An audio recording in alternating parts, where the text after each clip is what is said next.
Good afternoon. The date is April 3rd, 2023, and it's at 3 p.m., and we're in the Senate chambers here at the Kansas State House in Topeka, Kansas. I'm Alan Conroy, a 40-year-plus state employee with the majority of that time of state service working in the Kansas Legislative Research Department, the central nonpartisan research and budget staff for the legislature, and I'm currently working for the Kansas Public Employees Retirement System. Today I have the good fortune of interviewing former Senate Majority Leader Jim Denning, who served 10 years in the legislature. He was first elected to the People's House, the House of Representatives, in 2010, and then ran and was elected for 2 terms to the Kansas Senate. And while he was in the Senate, he was elected Majority Leader and served in that capacity for 4 years. And so today I'll be conducting the interview on behalf of the Kansas Oral History Project, a not-for-profit corporation created for the purpose of interviewing legislators. The interviews will be made accessible to researchers and educators, and the interviews are funded in part by a grant from the Humanities Kansas. And today the audio and video equipment are being operated by former Speaker Pro Tem David Heineman. And the background research for the interview, I was assisted by Mary Torrance, former reviser of statutes, and the Kansas State Library. So Senator Denning is from Overland Park. He's has been, I guess, just relatively recently retired, but vice president of the board of directors, former chief executive officer for an eye care medical practice Discovery Vision Center, and really quite an interesting background. The Dallas Eye Institute, was it a financial analyst for the Dallas Federal Reserve Bank, a financial analyst for First International Bank Shares. So he's married to Meryl and has 2 daughters and some wonderful grandchildren from what I've heard. And how many grandchildren are we? 5. 5 grandchildren, so good. Majority Leader Denning was first elected to the House in 2010, where he served 1 term and then was elected to the Senate in 2012, and then served in that chamber for the next 8 years. He represented District 19 in the House, and in the Senate it was District 8.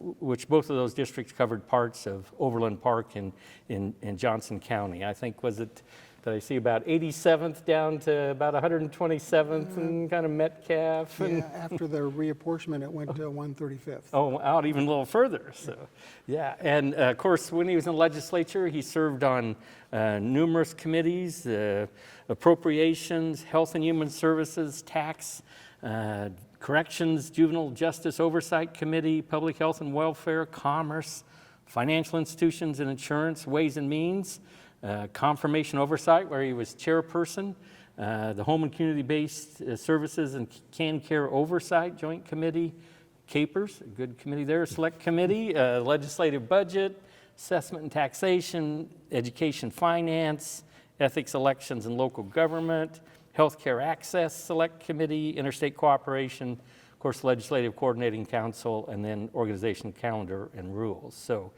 as I started my research during those 10 years, there was lots of newspaper articles on your public service, and we'll talk about some of those in just a little bit. But let's start with the background first. And maybe, I guess, was there life before the legislature? I saw you were born in Great Bend, is that correct? Yes. And so do you consider yourself really a Western Kansan? Is that? Yeah, I still do. You know, when you grow up in Western Kansas, that's your home and roots. So you never leave that. Yeah. Yes. So so even if you're in Johnson County, you still have that Yes. affinity to. And it's built over into the legislative work as well. Oh, Whoever lives or had lived in Western Kansas, you always try to do a little extra whenever you can for the West. Oh, sure, yeah, that's good. I guess maybe just starting out, and again, I've learned, I guess I knew that you had a brother who was sheriff of Johnson County. In fact, you and your wife helped form, was it the Citizens for Justice back in 2004 to help, it must have been a successful group because he did get elected. And he served as the sheriff of Johnson County. And I know your wife's been active in the Johnson County Republican Party. I'm sorry, you said she was vice Yes. chair? Vice chair. Yeah, so that's good. But other than maybe those two things, was your family, like your parents, I guess, were anybody involved in politics, maybe out in Great Bend or any place like that? Not any organized politics. You know, my dad would go to city council meetings when necessary, but we just weren't very political at all. Yeah. And what did he do for what was his Yeah, background? he was in the oil business, mostly in pipe repair and pipe supply. Right, yeah. Yeah. So did you ever get to, were you still help him along the way? Or? Yeah, we had a large family. We had 9 children. And yeah, I used to go with my dad quite a bit on jobs. And I think early on he realized that I wasn't real good at mechanical type things. And he basically said, you ought to really try to find something else to do. But I just loved going with him, you know, the smell of the shop and the machinery. Yeah. And, you know, we used to go all the time. Wow. And, you know, sun, rain, mud, you know, back in those days, the rigs when it got muddy, you got pulled in with the bulldozer and, you know, semi-loaded pipe and a winch truck. And so, it was fun for me, but I think he realized that maybe not your true calling. Yeah. And where were you then in that pecking order of 9 children, 9 siblings? About right in the middle. Oh, yeah. So if you come from a big family and you're in the middle, it's the worst place to be because you never get anything new, ever, because you get hand-me-down shoes, hand-me-down jeans, hand-me-down ball mitts. So it's good to be either at the top or the very bottom. Yeah. So then you went to school, did I see? You got your bachelor's from Fort Hays? Fort Hays. And then when you left Fort Hays then, is that when you headed towards Dallas or? Yeah. When Merrill and I were both at Fort Hays, and we graduated in 1980, and we moved to Dallas the very next day. And I worked for First International Bank Shares as a financial analyst. And Merrill was in graphics design. Right. And it's kind of a funny story. She doesn't like me to tell it, but you know, when you're 22 years old and somebody says that they'll live in Dallas for 10 years, that's a lifetime, you know, 10 years. So, you know, when the 10-year mark came, she said, it's time to move home. I'm getting homesick. And she was real serious. So, yeah, we lived in Dallas for 10 years, and that's when I did my stint at First International Bank Shares and then the Federal Reserve. And then I went from the Federal Reserve to a local community bank, and there was an ophthalmologist on our board of directors, and that's what got me into that. Wow. That was a connection. I joined the Institute as a chief financial officer. Wow. And because I was there, that's how I came back home and started working for Discover Vision Centers. Yeah. Wow, that connection. Yeah. It's played out the rest of your life. So when I interview folks, especially at the executive level, I always say, always live where your wife wants to live. It's just going to save you a trip. It's good advice. Good advice. Yeah. So your dad, you said he'd go to maybe a city council meeting here or there, but not DRR or precinct person or going door to door for somebody, anything like that? You know, we were a Catholic family, obviously, and other than him supporting John Kennedy, I don't remember any other political candidate or discussion in my whole entire childhood. Yeah. Or adulthood, for that matter. Yeah. Well, interesting. Yeah. So it wasn't maybe when you were very young, and so you went to Dallas, came back. So when did the sort of political bug sort of strike your fancy then? Yeah, it took 2 avenues, really, now that I think about it. When I was at the Eye Institute in Dallas, it was in the late 80s and early 90s, and that's when healthcare started getting politicized. Being an ophthalmologist, especially back then, 80% of your whole entire practice was Medicare. Oh, And Medicare obviously is a federal program, very little state influence. Even to this day, Sure. Medicare has very little state influence, but it's a federal program. And when you're in the ophthalmology business, that is your whole entire practice. yeah. And it started in 1986 is when it started becoming more political. So we just started paying attention to that piece Yeah. because it was very political. Back in those days, it was a fee schedule issue and then coverage. You know, certain procedures would Medicare cover Right. it or not. Right. So that's where I got interested in politics at the federal level, Right. just paying attention through the national societies and at the local level, all the sheriffs, for the most part, there's one county that doesn't in Kansas, but the rest of the 104 counties elect their sheriffs. And my brother Frank had been in public safety, law enforcement his whole entire life. And Okay. he had been at the sheriff's office, I think, for 20, 25 years. Wow. And the sheriff that he served under had gotten ill and had retired.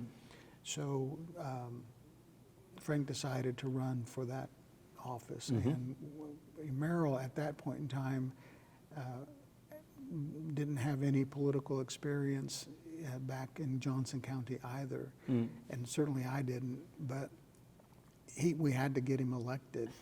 And we were so green, and again, it's partisan, so it's Republicans and Democrats in the primary and then the general. And we didn't know any better, so we knocked on every door. So we didn't know that we ought to just get the list of Republicans and go there first and spend your time as fast as you can. We knocked on every door. Oh my goodness. So he won handsomely because everybody knew him. So yeah, we look back there thinking, my goodness. Yeah, because I think I've heard nowadays, of course, there's computers, and I mean, of course, DNR, and do they vote even if they are registered, how and out, all that information in this big database. We just had a piece of paper and a clipboard, and Merrill would tell us where to go, and we'd go. Yeah. I noticed some service, I think it was the Legislative Committee of the Metropolitan Medical Society in Kansas City, Missouri.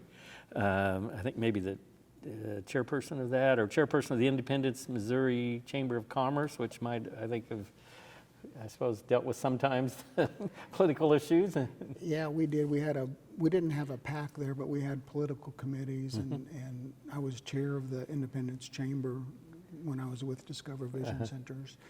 And some of the medical societies, they were political. Obviously, it started, like I said, it started in the 80s. You were politicized if you wanted to be or not. Yeah, wow. So I served on many committees there as well. Yeah. So I got to ask, so a little exposure of the politics on the Missouri side, of course, lots of exposure on the Kansas side. Any differences between once you cross that state line? Yeah, it is different. It's a little more Wild West in Missouri. When I used to go to Jefferson City, they still may, it's been a while, but they were still smoking in their offices and drinking. So I don't know if that has changed or not, but that was still the norm. Yeah, wow. Yeah. Well then, so as you're growing up, I guess just any mentor sort of, or maybe somebody that you had admired, maybe in the political realm, state, local, maybe national, that maybe you were really sort of wowed by their contributions, presence, whatever. My brother, obviously being sheriff. Yeah. That was probably my biggest mentor, just seeing the process and how he handled that job and so forth. But as far as being political, other than supporting Ronald Reagan because of the Iranian crisis and solving that, other than that, it just was not. Had other things on your agenda. My world was concentrated healthcare. Yeah, yeah. Well, you've certainly done well by that concentration, though. So that's good. So around 2010, you decided you were going to run for the Kansas legislature. And what happened there? Well, that's, again, we'll have to put that on Merrill. So I wanted to, my senior partner and I had always decided that we were going to retire together. So he retired in 2010, so I retired as well. Yeah. So I was 55 and I needed to do something. So Merrill had decided that this would be the House of Representatives would be a good run. So she actually was, she was in getting grassroots involved then. And I remember Ray Merrick was not Speaker. I think Ray was maybe Majority Leader. Could have been Majority Leader before that, yeah. And they were acquaintances and friends, and Ray came over for dinner and basically told me that I would make a good candidate. I was normal, had business background, and so he and Merrill convinced me to run. Wow. For the House. Yeah. And so was this part of, I don't know, so maybe that influence as opposed to some of the sort of Brownback, Tea Party, some of that. The Brownback era was interesting. Obviously I have history there. Johnson County before 2010 was very moderate Republicans and Democrat controlled they controlled the delegation. And when Sam decided to run for governor, that we called it the clean sweep because everybody was really into that change. Sure. And I think by, when that 2010 sweep was over, I think Republicans had won every single seat in Johnson County with the exception of one. Yeah. So, now it's all reversed back. Now the Republicans are the minority party as far as the delegation goes. Yeah. And I think, maybe just, so that first campaign, and maybe you've had some experience by then running with helping your brother out, but in that 2010 primary, I see you beat a gentleman by the name of James Walker by over 50%. Yeah, Walker was my primary opponent, and Dolores was my general opponent. Who was the incumbent, and she had served in the House since 2008, I saw, and she had also served as a Johnson County Commissioner before that. So I think some name recognition, so to take on incumbent, somebody, county commissioner, but you beat her 55-42. Again, so you must have done something right. Yeah, I'm a pretty severe introvert, but to win, you have to knock on doors, and we just knocked on doors, but we knew which doors to knock by on that by time. then. And I noticed, I think you spent about $77,000 on that first campaign.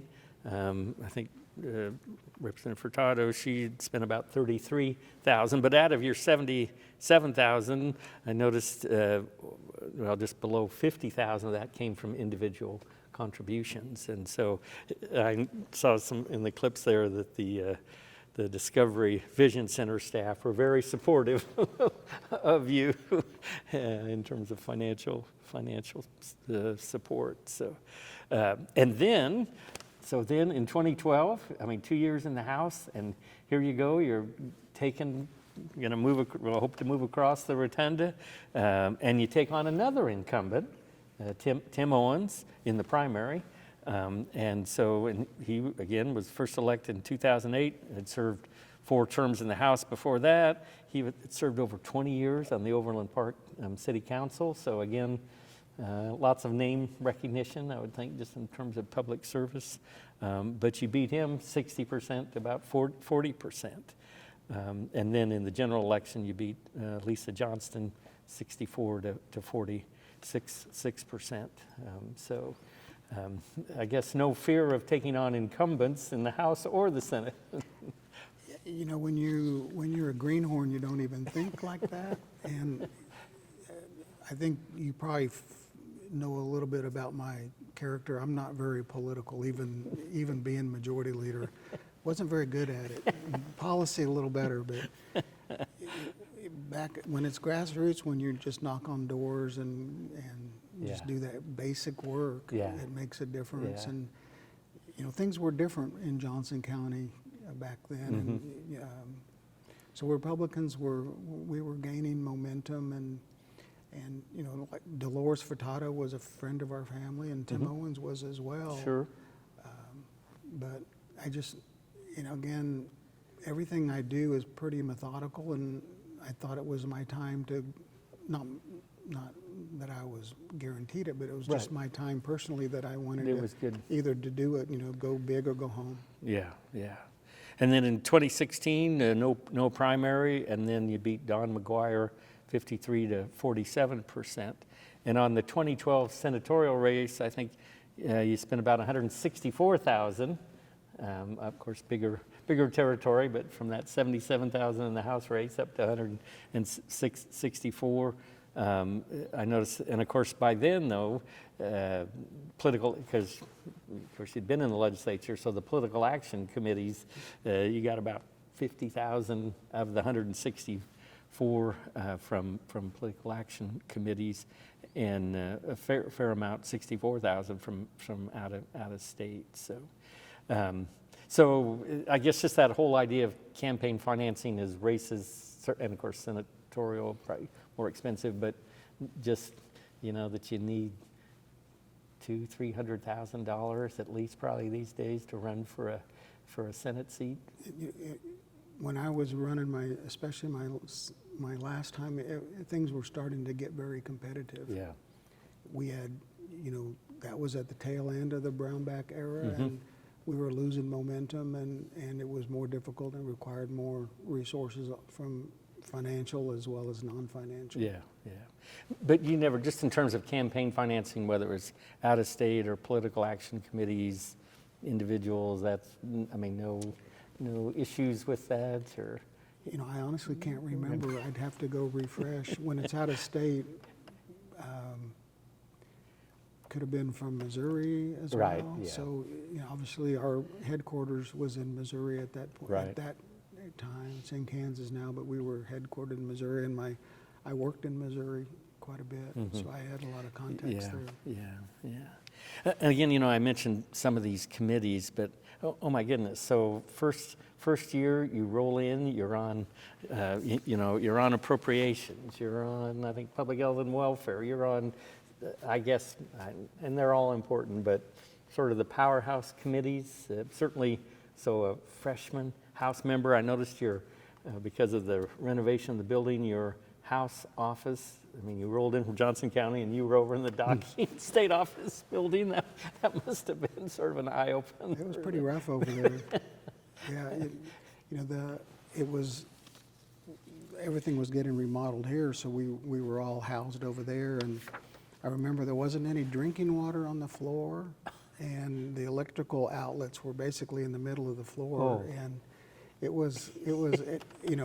probably violated every building code that Kansas and Shawnee County has. And of course now they're in the process of tearing it down.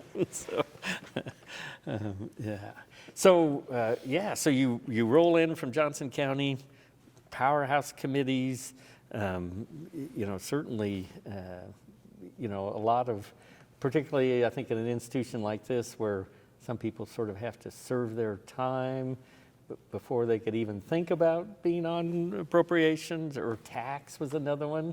You must have had, I guess, your credentials, and maybe Ray Merrick or others, maybe, or maybe the governor, or. I think Ray helped me. I never got to serve with Ray because when I came into the House, Ray came to the Senate. Oh, that's right. He switched. And then when I came to the Senate, he went back to the House. So we never got to work together, other than chamber to chamber. Yeah. Yeah. Wow. But I remember when I was a freshman, everybody said that I wouldn't be able to serve on the appropriations, and I got to thinking, but that's where I want to serve. Yeah. So I just called Mike O'Neill up. He was driving someplace, and I just called him up and I just asked him, you Yeah. know, why can't I? Yeah. I have the background. You certainly have the background, and yeah. especially in appropriations and health, and the health committee. Yeah. And I remember the conversation. He wouldn't commit to me, but then, sure enough, I got It on worked those committees. Yeah. Yeah. Yeah, and again, I think back to that 2010 election where you won the first time then to the House, but again, I mean, Moran, Yuleskamp, Jenkins, Pompeo, Yoder, Brownback, Kobach, Estes, Derek Schmidt, Prager, and the House Republicans gained 16 seats, so there were 92 of you in the House. Is that too many Republicans in a chamber? It ended up being that, didn't it? Yes. Yeah, we had probably just a little bit, couldn't hardly get anything done there for a while. But that was the clean sweep era. Yeah, boy, it was. Yeah, lots of changes there. So just thinking, and maybe, yeah, maybe it is the more fiscal responsibility, and we'll talk more about general fund ending balances and school finance, those kinds of things. But do you think maybe over time, do you think things sort of, your outlook philosophy may have moderated some? Or do you think just in terms of particularly fiscal accountability and responsibility, taxes and those kinds of things, or do the system, I guess, sort of not really co-op you, but just as you learn more about maybe the needs of state government, whatever? Yeah, I think the thing that I learned about state government is that the majority of the employees are hardworking and want to produce a good product. Mm-hmm. You know, you get the perception when you're not in the public sector that folks aren't Yeah. motivated to do good work, but that's certainly not the case. Everybody, you know, legislative research, KPERS, every single department that I had interactions with, hard-working, dedicated employees. Yeah. Yep. So I don't think that ever changed. You know, yeah. the political climate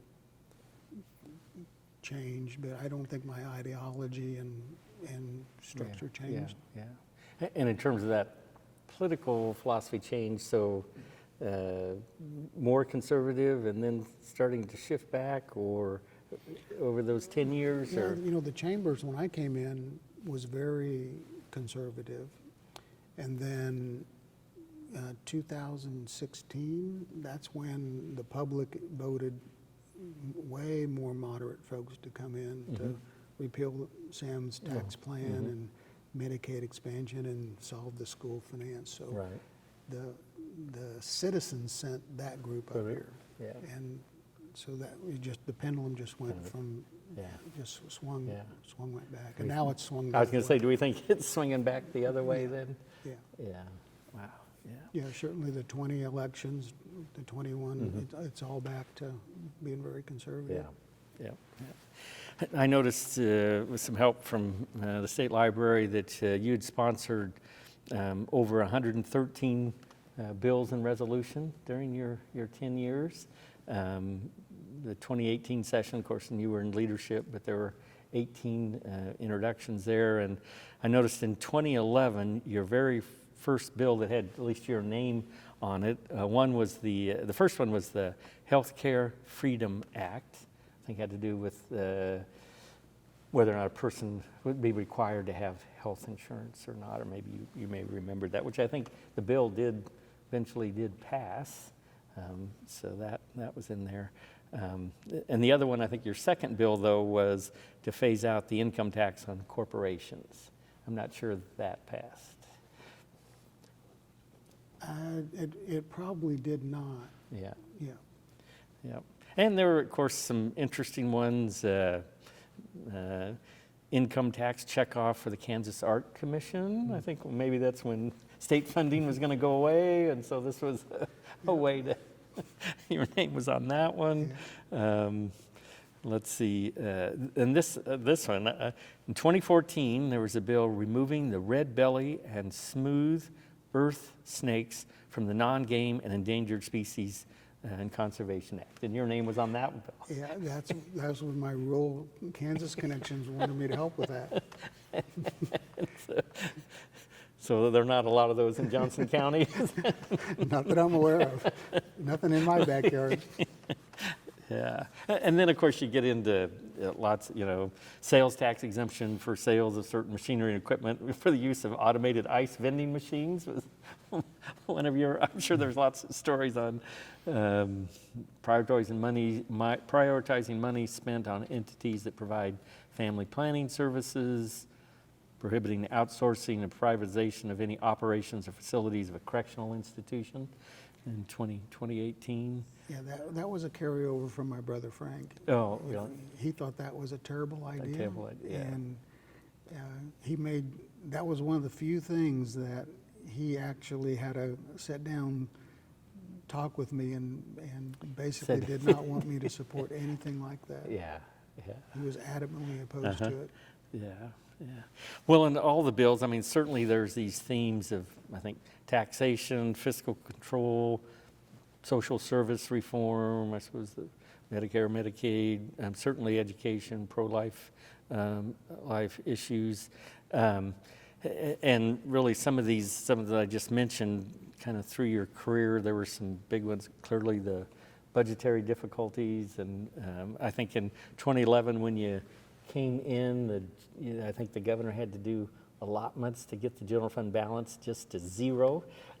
So that's what you walked into in terms of the state budget in 2011.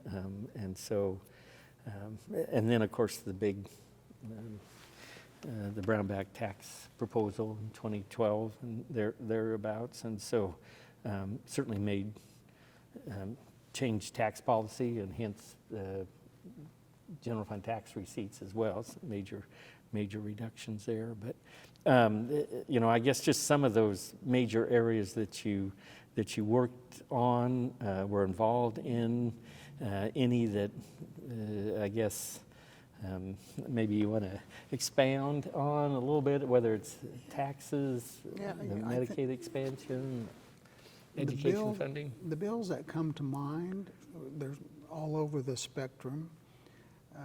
The KU cancer designation bill, when I think we needed to find $10 million for the KU Cancer Center so they can get the highest level of certification.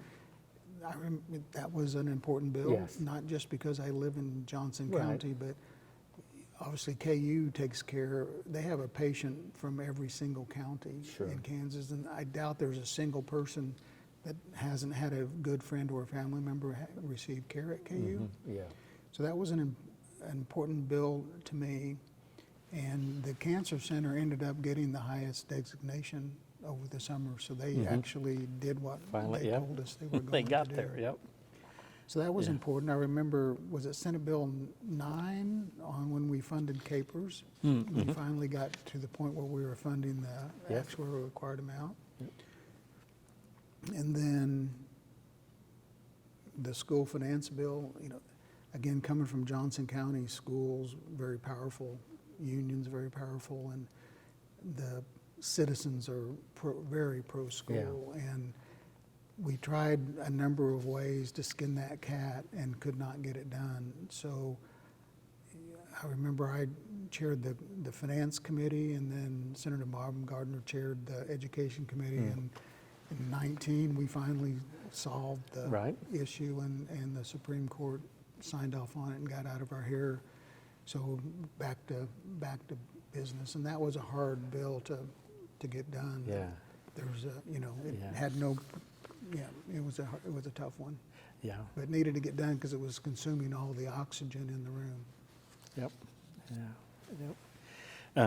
I noticed. So this would have been in 2012, and so at least in the earlier versions of the tax reduction bill, then you, from the House floor, at least you were quoted as saying that the tax bill must have a responsible balance to provide for an adequate liquidity for the state.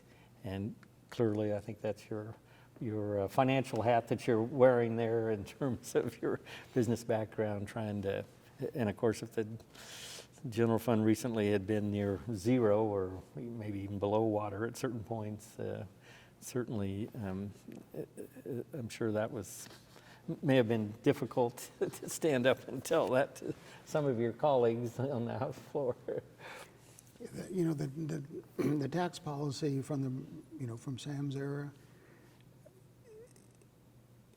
you know, the tax policy, I think it's old news now, but it went too deep, too quick, and because of the political ramifications before I came to the Senate, I thought we had an agreement with the governor's office that when we came back that we would clean up the tax bill, and we didn't. We just left it the way it was. And it was, you know, the word everybody uses, it was unsustainable. It was too deep. And the governor's office, you know, Sam got terrible advice from his advisors, and all political advice, no policy advice. And Sam needed to start, if he wanted to keep that tax policy at that level, he needed to start turning things off, shutting programs down, but he didn't. It was just, you know, just a cut after cut. So the whole state, the whole apparatus died by 1,000 cuts. It bled to death. Yeah. And the public got sick and tired of it, and that's when 2016, and those folks that came in, three things: repeal Sam's tax policy, Medicaid, and fix schools. Fix schools. They got two of the three done. Yeah, yeah. So, do you think on the tax plan then? So from the very beginning, though, you thought it was too deep and too much of the, or did you think? When I came back, when I came back in the Senate, and when I saw that budget, it was bad news. I mean, I was really disappointed because then I knew that this is not going to work. Yeah. And you don't have to have a lot of finance background to understand that it was upside down and bad. Yeah, yeah. So in I guess the 13 session, things it just got worse and worse. And we had allotments, and the House and the Senate, the body, we didn't want to cut. We wanted the governor to cut. Oh. So we did all that manipulation, behind this, the sausage making where we cut the budget. Very creative. And we told the governor to go cut the programs. Yeah. So, it was non-functioning. Yeah.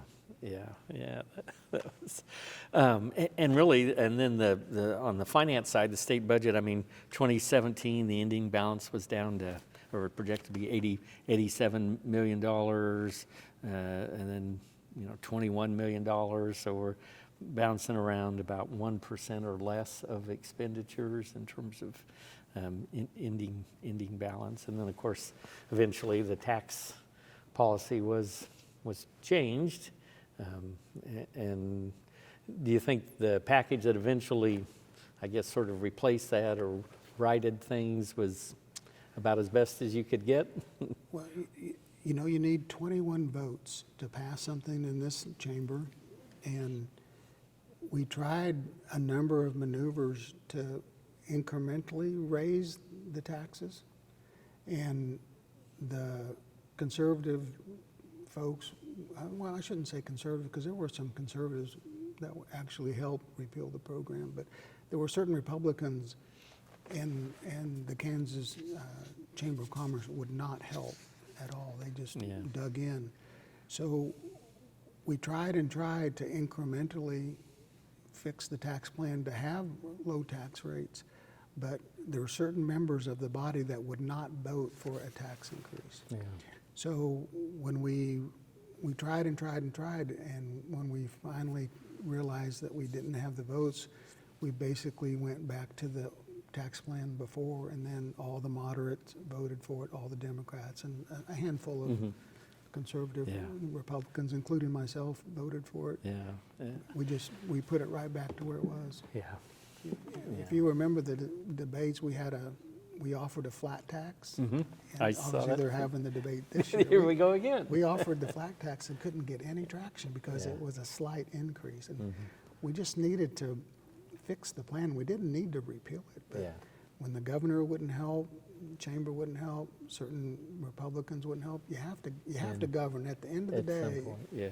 if you're up here to govern, you've got to govern. And we ended up repealing the whole darn thing. Yeah. Wow. And I think on one of those votes, I think it was on one of the tax bills, your vote was one of the deciding votes. We voted, we had 21 to pass it. Yeah. And, I vote early, and there's another senator that votes last. And so it couldn't have passed without either one of our votes. Right, But yeah. I always take the heat. I always say I was the one. Yeah. Because I was okay with that. I Yeah. didn't want anybody else to take the heat because it was an awful vote. I mean, Yeah. to repeal all that work when I knew we didn't have to, but we couldn't get the votes and we Couldn't couldn't any keep other- on going. We had lost so much credibility as Republicans. It had tarnished our reputation because we couldn't balance a checkbook. Mm. And it needed to be fixed. And Yeah. so, You yeah, I stepped voted up. early, but, I was probably the deciding vote. I was the most vocal just because of my background, and I was Yeah. tired of it. Yeah. Yeah. Wow. Yeah. Interesting. Just maybe on education funding, particularly in the 17, 18 time frame, as that was all sort of playing out there. I guess in 17, President Wagle appointed you to chair the Education Finance Committee to try to, I guess in response to the Supreme Court ruling, as you probably very well aware of, and so that must have been a sort of a challenging time. And I know, again, trying to find money for education, one of the clips, I think the Governor Brownback had floated the idea about maybe using some of the tobacco settlement money, and I think I saw a newspaper clip that said that was a non-starter for you, that money was also already being used someplace else for children's programs, actually. And so, or even tapping into some kind of long-term investments of the state, $300 million, maybe pulling that out to try to find money for school finance. But in the end, on school finance, then you think ultimately, again, I guess you satisfied the Supreme Court, so Johnson County was pleased with that, and The Johnson County schools are super important to the parents and the businesses, but schools out in rural Kansas, I mean, that is an institution that employs, and without a school in your city, it's not good. Yeah. So yeah. nobody wanted to lose their school, so it was important to the whole state. And trying to put Band-Aids on it, we were just digging the hole deeper. And there's a certain time when you have to govern, and that was one of them. Yeah. Stepped up and got it done. Looks like maybe there were 3 special sessions. Hard 50, school finance, and then COVID towards the end.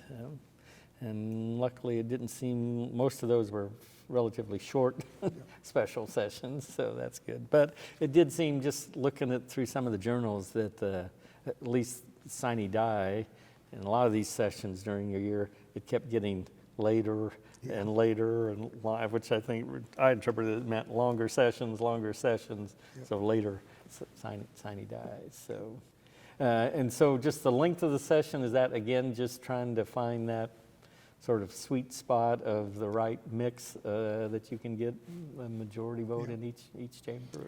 Yeah, I think it just reflects how difficult the sessions were. When you have to get 21 votes, and some of those were not going to be done with Republicans, you had to be bipartisan and go across. Yeah. And certainly, though, I mean, through the years, I mean, there were sometimes, when you just mentioned bipartisan, I noticed, again, it was on, I think you and Senator Hensley co-sponsored legislation, again, it's back to the private companies from, in terms of operation of adult or juvenile correctional facilities. That's something you had worked with him on, you know, just as one thing, and just trying to, you know, I guess find some common ground. And clearly, I'm sure on the tax policy, education funding, there was a lot of back and forth across this room to find that sweet spot on both of those. Yep. Yeah. And then, you know, one of the other topics talked a little bit about finance, taxes, budget, education, but on Medicaid, and just that journey. Certainly, in your last term, you and the governor had, again, sort of this bipartisan effort to about, you know, possibly expanding the coverage of Medicaid, and I think your Senate president at the time was not very pleased with your efforts in that area with the governor, and I read several clips on that. And again, I think, although I think I don't know whether she was so much on that issue, but I think she was concerned about a constitutional amendment on the abortion issue, and wanted that before anything could be done on. Yeah, obviously that's a long political journey, and I'll shrink it as much as I can. But you know, I've never been a proponent of Medicaid expansion under, we'll just call it the traditional Obamacare, where you just increase it to 138. I think it's a lousy financial idea and a terrible health care idea. So I've never supported it. But I worked on a Republican position for many years. And in 2016, when the citizens sent this new group of legislators up to repeal Sam's tax plan, fix schools, and expand Medicaid, I knew that eventually we would have to do something. So this really started in 2019. The House passed a Medicaid expansion bill under straight Obamacare. House Bill 2066. Yeah, sounds right. House Bill 2066 came over to the Senate and sat in the Health Committee, and where it was going to die. So Hensley knew that he had the votes. He certainly had 21 votes. He knew that, but he thought he had 24 votes to pull that bill out of committee and bring it to this floor. Wow.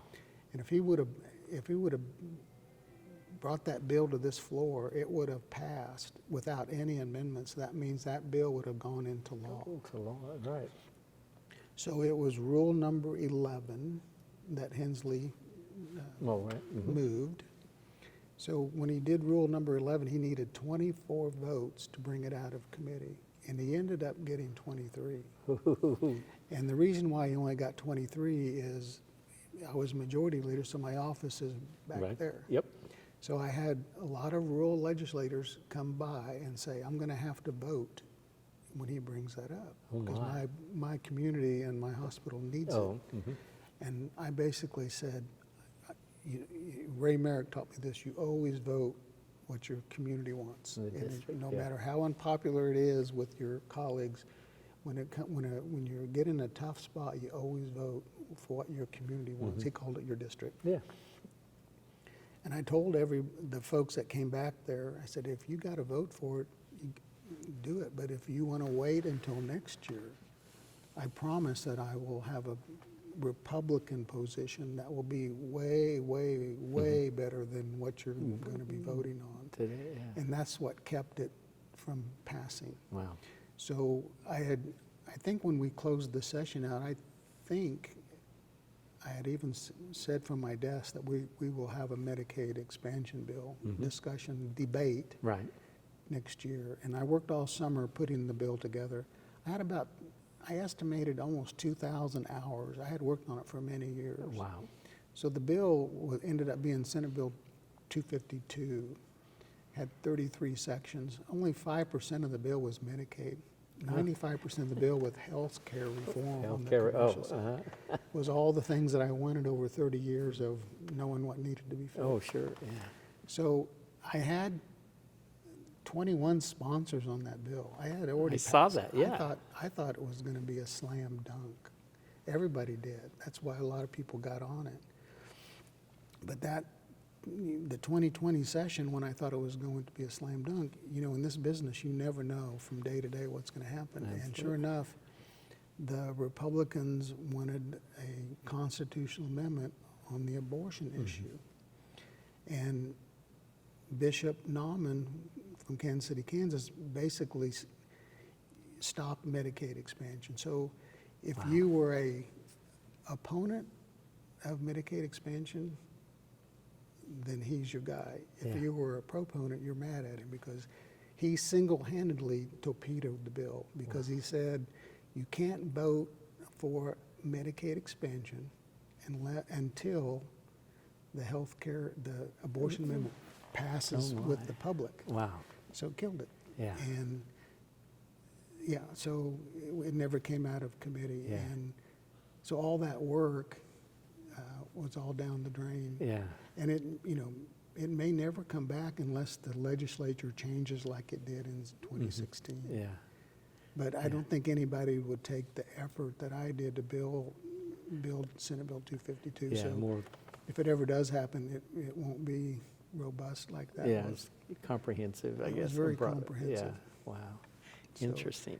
Yeah, it still stings a little bit. Yeah, yeah, I'm sure it does.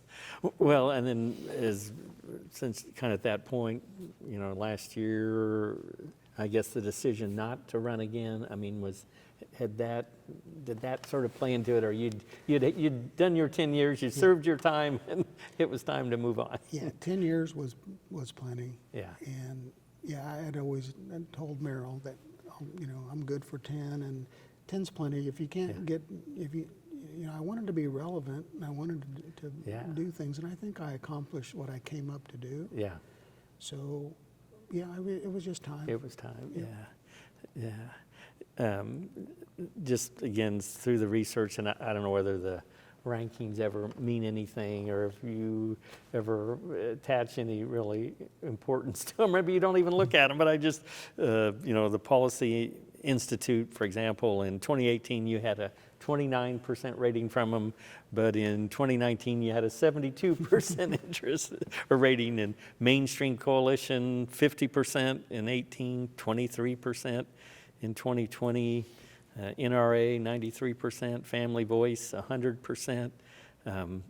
So, yeah, I mean, you don't even really pay any attention to that. I don't, obviously everybody has their beliefs.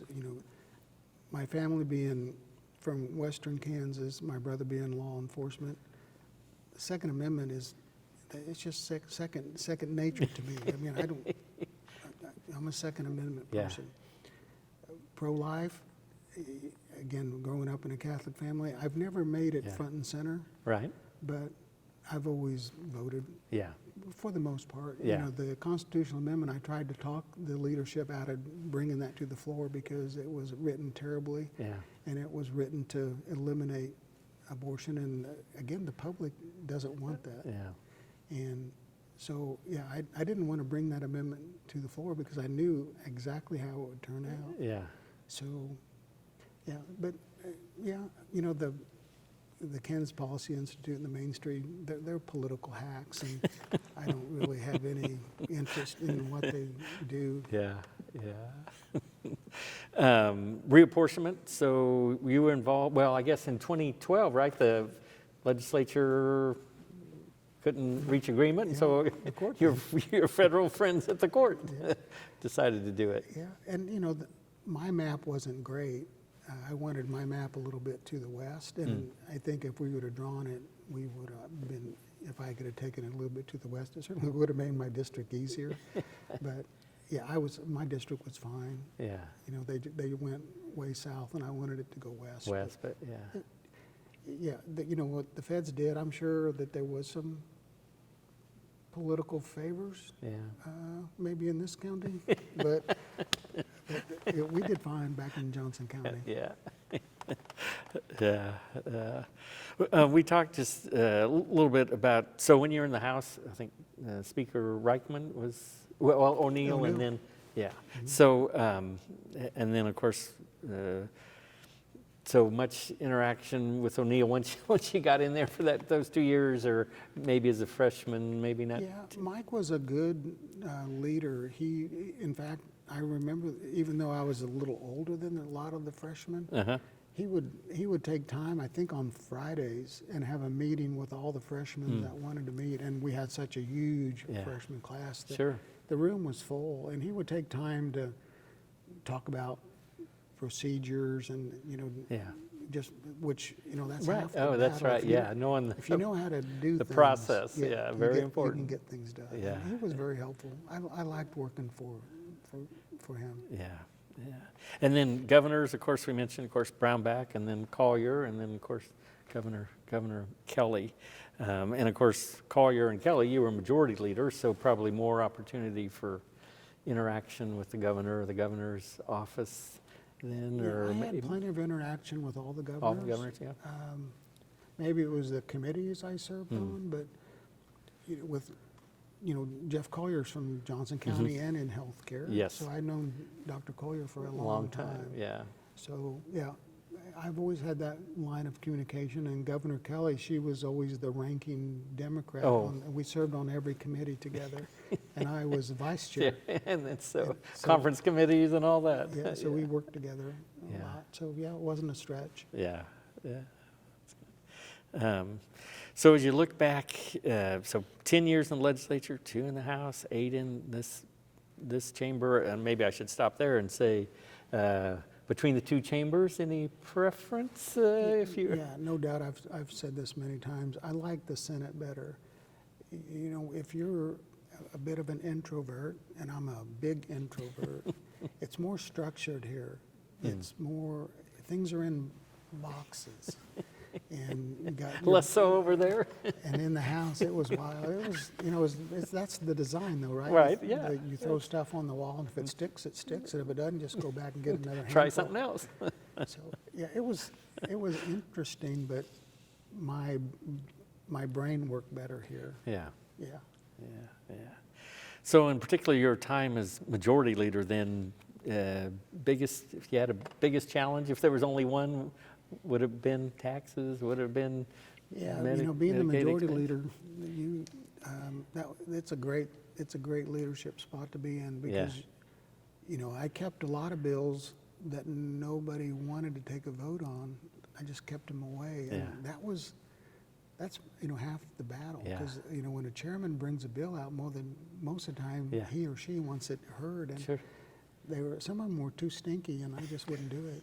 And Did your drawer get pretty full of bills that were pigeonholed there? below the line got pretty deep. But I love that job. Yeah. And President Wagle let me do it. Then, yeah. You know, she wasn't happy with Medicaid, but I think she wasn't happy with Medicaid because politically she wasn't supposed to Yeah. be. But, you know, we never could get a hard work requirement, but if we would have, you know, the feds wouldn't let us put a Oh, hard right, work. right, yeah. And I think if we'd have had that in there, she'd have actually maybe even supported it. But Yeah. yeah, we got sidetracked on that because it was very super political. And I had worked with the governor and made a lot of people mad. But I had 21 sponsors, and I just thought it was going to be a slam dunk. And I was kind of excited because it had so much health care policy, and it would have been a model bill for Republicans in the U.S. And yeah, so And things Yep. get, yeah.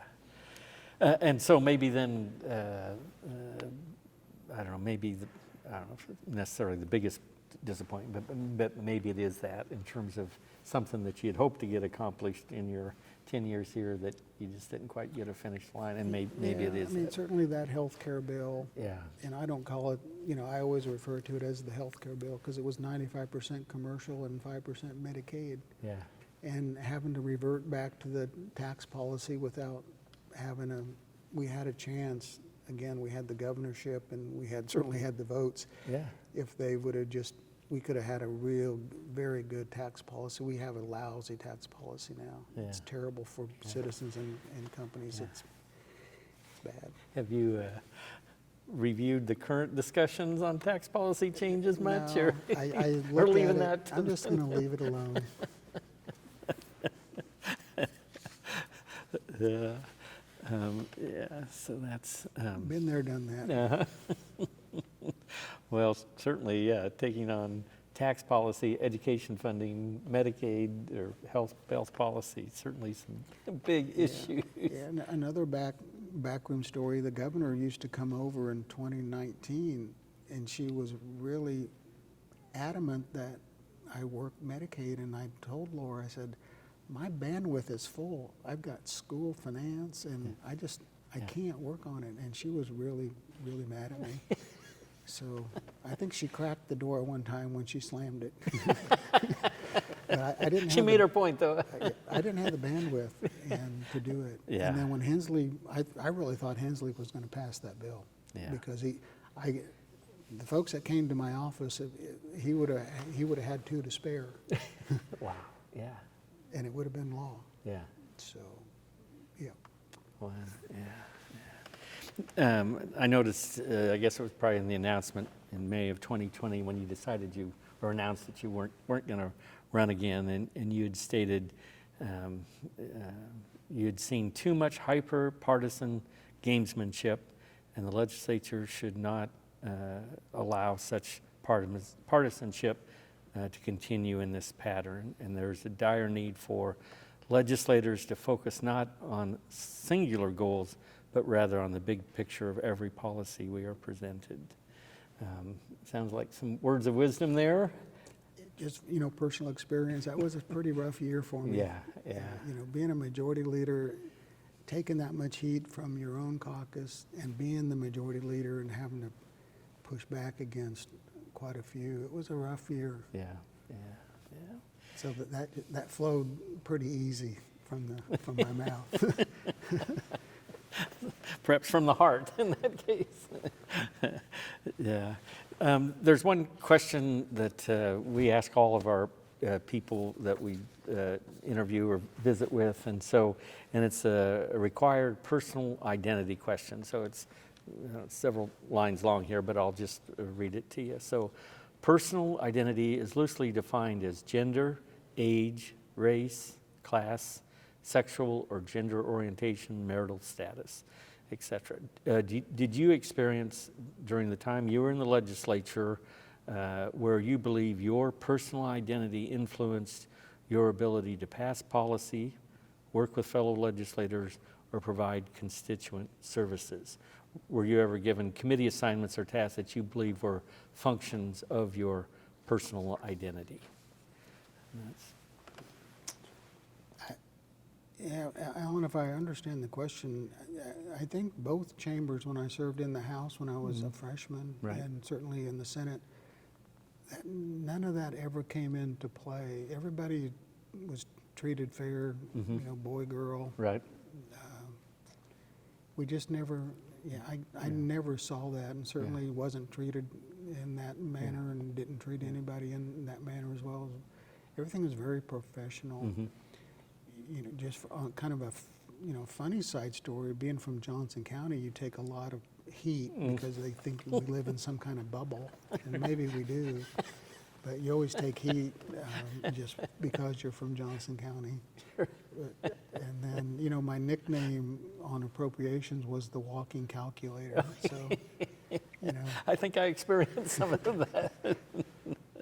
Yeah, staff knew never to challenge your numbers, I think was. Yeah. But I think those issues, thank goodness they're not here that I experienced, or I wasn't recipient, and I certainly didn't give it out. Yeah. Didn't see it. Yeah.